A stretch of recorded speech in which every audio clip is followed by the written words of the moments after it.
nunca a mim atende o nation building, não sigo gana sem denje. Esse é me tá ponendo manda.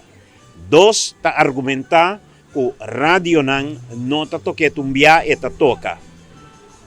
Senhor Ministro, o país aqui tá segmentar, para hopi anha acaba. Então tá junto no cinco banquitele. Turcos temporada, Ceuta toca temporada, Tumba toca temporada, Tambu toca temporada, Canto para Corsol toca temporada.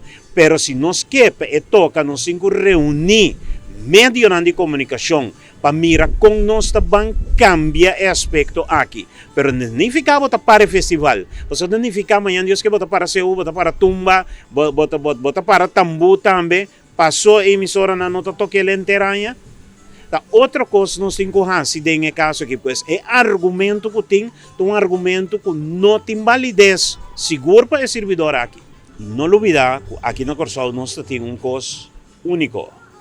A igreja estava determinante em lo que não toca. Não é um segredo, nós vai back na história de nossa cultura. A igreja tem um rol mais grande mesmo para o que está tambu. Tambu não pode ser tocar. Aí vai luta para nós esse. Ora bem, com meio de comunicação, que passa tambu a ser de stempel como um coisa de fim de ano só. Depois de dia 27, você começa a tocar tambu. Porque não pode tocar tambu primeiro, porque você trova a peça de São Nicolás, você trova é de Páscoa, 27 você toque. Primeiro de janeiro, é o último dia que você toca tambu, porque já para 2 de janeiro, tumba tem que começar a zona.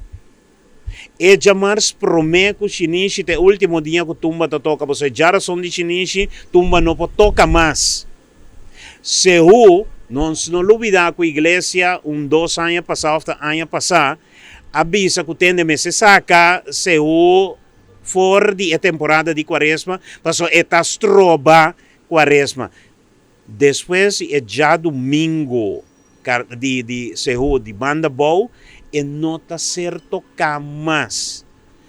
Está uma situação que através de anos, então nós cinco vamos riba discussão hope forte da comunidade aqui, o meio de comunicação para nós vamos quebrar coisas.